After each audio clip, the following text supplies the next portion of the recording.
हमारे पास ये जो पहला स्टेप था ना, यहाँ पे भी हम लोग क्या करते थे, एटीपी हम यूटिलाइज होती है और एडीपी में चेंज होती है। ठीक है, अब नेक्स्ट आ जाता है हमारे पास स्टेप, हमारे पास बन गया है फ्रक्टोज 1,6-बिस फॉस्फेट बन गया। अब यहाँ पे क्या होगा, फ्रक्टोज जो 1,6-बिस फॉस्फेट बना है ना, इसने हमारे पास आगे क्या होना, फर्दर इसकी लाइसिस होनी है और बनेगा हमारे through aldolase enzyme. Aldolase enzyme हमारे पास ये 6 कार्बन कंपाउंड होगा तो और 3 कार्बन कंपाउंड में चेंज हो जाता है। ये पहला जो हमारे पास बनता है वो होता है डाई हाइड्रोक्सी एसीटोन फॉस्फेट, और दूसरा जो हमारे पास बनता है वो होता है ग्लिसरैल्डिहाइड 3 फॉस्फेट।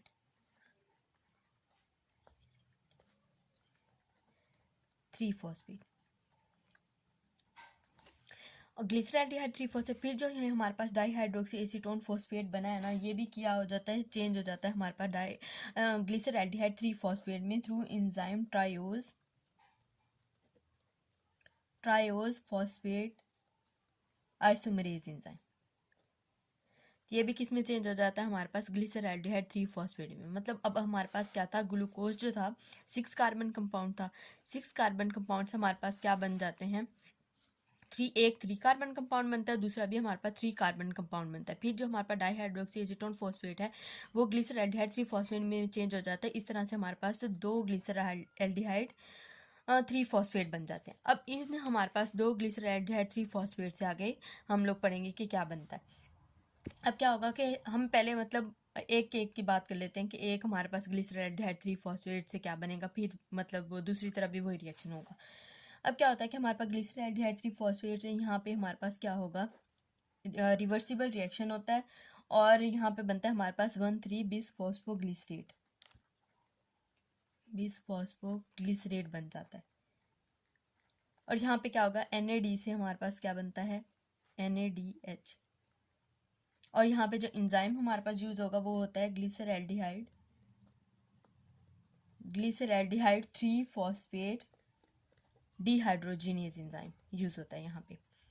और जो हमारे पास ये एंजाइम है ग्लिसरैल्डिहाइड 3 फॉस्फेट डिहाइड्रोजिनेज, इसका एक इनहिबिटर होता है, या कह लें कि मतलब इस स्टेप को एक रोकने वाला होता है, जिसको हम कहते हैं आर्सेनिक। आर्सेनिक इस स्टेप को क्या करता है, मतलब इनहिबिट करवा सकता है। इसी स्टेप का हमारे पास एक और इनहिबिटर होता है जिसको हम आयोडो एसीटेट कहते हैं।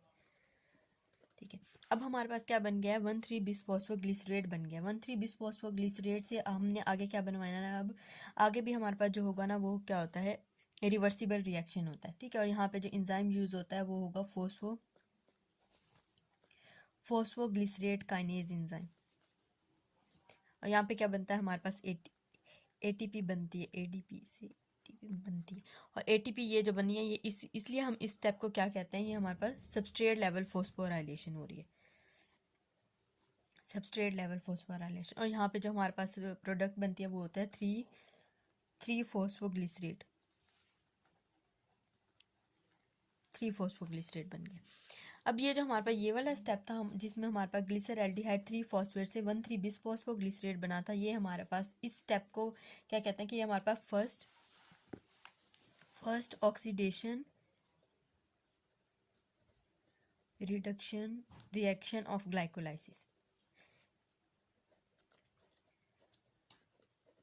किस स्टेप में क्या हो रही है, ऑक्सीडेशन भी हो रही है और रिडक्शन भी हो रही है। अब यहाँ पे हमारे पास क्या बन गया, 3 फॉस्फोग्लिसरेट बन गया। 3 फॉस्फोग्लिसरेट से आगे क्या होता है, हमारे पास एक रिवर्सिबल रिएक्शन होता है जिसमें हमारे पास क्या बनेगा, अब 2 फॉस्फोग्लिसरेट बनेगा, 2 फॉस्फोग्लिसरेट। और यहाँ पे जो एंजाइम यूज होता है वो होता है फॉस्फोग्लिसरोम्यूटेज एंजाइम। ठीक है, अब यहाँ पे क्या बन गया, हमारे पास 3 फॉस्फोग्लिसरेट से 2 फॉस्फोग्लिसरेट बन गया। अब ये जो वाला जो हमारे पास स्टेप था 1,3-बिस फॉस्फोग्लिसरेट से 3 फॉस्फोग्लिसरेट वाला, ये आरबीसीज में क्या होता है कि इस स्टेप में ये वाला स्टेप में एटीपी नहीं बनती, मतलब हमारे पास ये बाईपास हो जाता है ये स्टेप। यहाँ पे बताते हैं किस तरह से कि हमारे पास 1,3-बिस फॉस्फोग्लिसरेट से क्या होता है, हमारे पास इसके ऊपर एंजाइम ऐड करता है म्यूटेज एंजाइम। म्यूटेज ये हो रहा है आरबीसीज के अंदर, ये वाला म्यूटेज से हमारे पास बन जाता है 2,3-बिस फॉस्फोग्लिसरेट। और ये 2,3-बिसफॉस्फोग्लिसरेट क्या करवाता है, ये हमारे पास ऑक्सीजन की रिलीज़ के लिए होता है। मतलब जो हीमोग्लोबिन के साथ हम ऑक्सीजन लगी हुई होती है ना, ये क्या करेगा, हमारे पास 2,3-बिसफॉस्फोग्लिसरेट जाके हीमोग्लोबिन के साथ लग जाएगा और जो ऑक्सीजन होगी ना वो रिलीज़ हो जाएगी।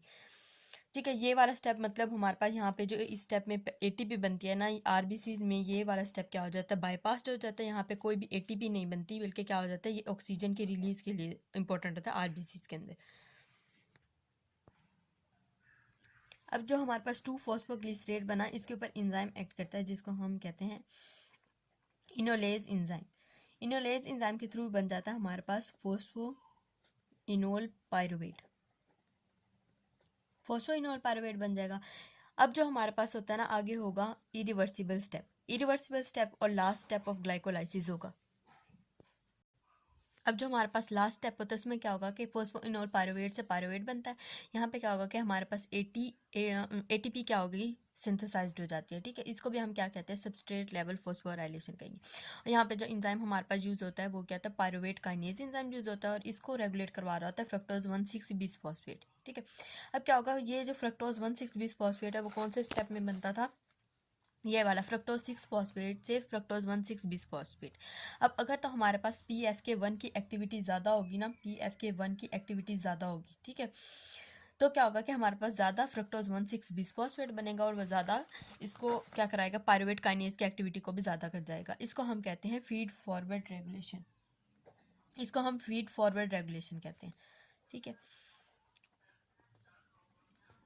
अब अगर तो हमारे पास पायरुवेट काइनेज की या ग्लाइकोलाइसिस की किसी भी एंजाइम की डेफिशिएंसी हो जाती है ना, तो क्या होगा कि एनीमिया हो जाता है हमें ना, हीमोलाइटिक एनीमिया। क्योंकि एटीपी की क्या हो जाएगी, डिप्लीशन होना शुरू हो जाएगी। क्योंकि हमारे पास जो आरबीसीज होते हैं ना, उनके पास क्या होता है, माइटोकॉन्ड्रिया तो होती नहीं है। ठीक है, तो उसका जो आरबीसीज है उनका एनर्जी सोर्स क्या है, सिर्फ ग्लाइकोलाइसिस उनका एनर्जी सोर्स है। तो अगर हमारे पास ग्लाइकोलाइसिस के किसी भी एंजाइम की डेफिशिएंसी हो जाती है तो क्या होगा कि आरबीसीज की, क्योंकि एटीपी हमारे पास क्या करवाती है, आरबीसीज की शेप को मेंटेन करवाते हैं। तो अगर एटीपी नहीं होगी तो इसकी शेप मेंटेन नहीं रह सकेगी, ये हमारे पास ही क्या, इनकी हीमोलाइसिस होना शुरू हो जाएगी। इस वजह से हमें क्या हो सकता है, एनीमिया हो सकता है।